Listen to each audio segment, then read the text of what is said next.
Hi, beautiful soul. This is day 30 of 100 Days to Emotional Power. Emotional independence, a skill that changes everything. Today, we're speaking about one of the most transformative psychological abilities you can develop emotional independence. Not emotional coldness, not isolation, not detachment from love. Emotional independence means your emotional state is not constantly controlled by other people's reactions, moods, approval, or disapproval. Many adults are physically independent but emotionally dependent.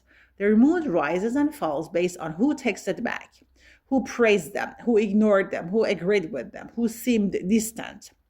That is not weakness, it is untrained emotional autonomy. Let's make it concrete. Imagine you send a message to someone you care about.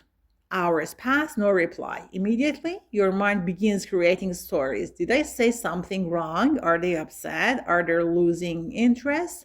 Your body reacts as if rejection has already happened. Nothing factual occurred, only interpretation. Emotional dependence means your nervous system is reacting to imagined narratives. Another example is you perform well at work. One colleague criticizes a small detail. Instead of integrating the feedback and moving on, you spend the entire evening replaying it. 10 compliments disappear because one opinion dominates your self perception. That is emotional outsourcing. Your internal stability is handed to external voices. Or consider relationships. A partner comes home quiet after a long day. Instead of allowing space, you assume it is about you. You try to fix it, adjust yourself, seek reassurance.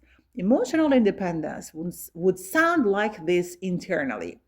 They're allowed to have a mood that is not about me. Emotional dependence often begins in childhood. If approval was inconsistent, you learn to monitor others closely. If love felt conditional, you learn to adapt quickly.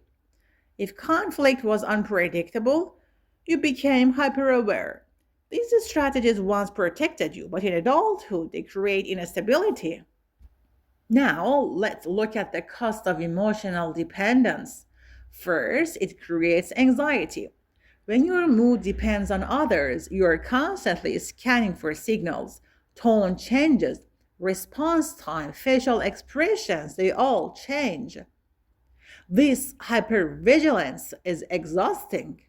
Second, it weakens decision making. If you're afraid of disapproval, you adjust your choices to avoid discomfort.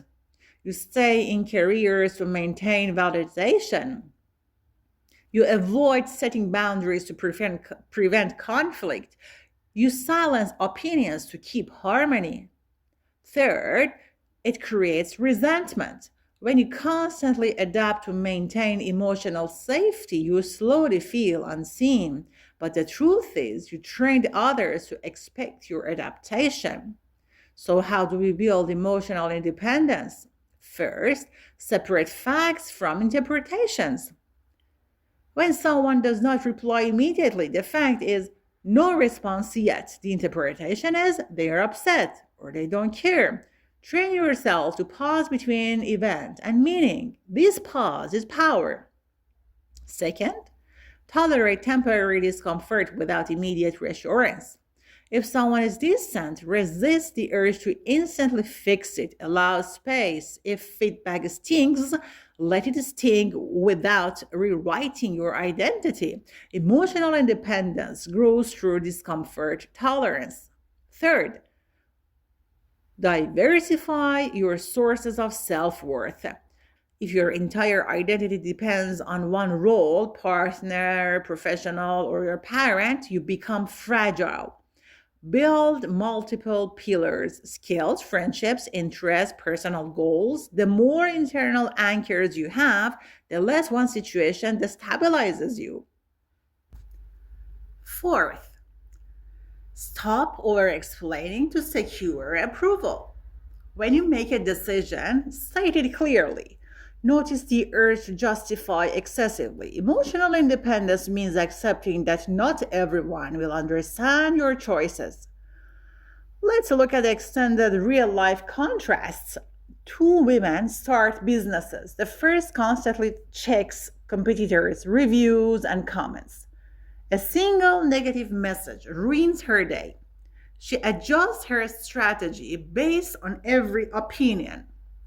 The second listens to feedback selectively, but does not allow every voice to dictate her emotional state. After 2 years, the second is steady, the first is burned out. The difference is not talent, it is emotional regulation. Another example is two students receive average exam results. One immediately feels ashamed because family expectations are high. He avoids conversations and spirals internally. The other feels disappointment, but separates performance from identity. She analyzes mistakes, adjusts strategy, and continues without letting disappointments stop her. Same grade, different internal response. Or consider romantic dynamics. One partner panics when communication slows and seeks constant reassurance. The other maintains personal routines, friendships, and goals regardless of temporary distance. Which relationship dynamic feels more stable? Emotional independence increases attraction because it communicates security. Important clarification. Emotional independence does not mean don't care. It means you care without collapsing. You love without losing yourself. You listen without absorbing everything. You receive feedback without internalizing every opinion. There will be resistance. If you are used to chasing reassurance, sitting in uncertainty will feel uncomfortable. If you are used to explaining yourself, being concise will feel risky. But this discomfort is training. Here is a practical exercise. For the next week, notice one moment per day where your mood shifts because of someone else's behavior. Pause and ask, what is the fact? What story am I adding? Then choose a grounded response instead of an impulsive one. Another exercise is intentionally delay reassurance seeking. If you want to send a follow-up message to confirm someone is not upset, wait. Observe your anxiety without acting immediately. This builds tolerance. Over time, emotional independence creates calm confidence. You stop chasing approval. You stop fearing disagreement. You stop personalizing every mood in the room. You become centered. This skill changes everything because it affects career decisions, relationships, leadership, creativity, and mental health. When your emotional state is internally regulated, you think clearly. You act stronger. You relate healthier. You're not responsible for managing everyone's reactions. You are responsible for managing your own. If this talk spoke to you, if you recognize yourself in these examples, if you felt like this talk and it felt familiar in your life, like, share, and subscribe to this channel. Because this is day 30, 100 days to emotional power. And every day we explore one emotional truth that many people live with silently. We will build emotional strength together, not with pressure, not with fake positivity, but with honest reflections that feel real, human, and deeply supportive. You can listen while cooking, cleaning, commuting, working, or resting, like a quiet self-talk that strengthens you slowly. Drop your ideas, questions, and comments down below. I would love to hear from you. See you in the next audio.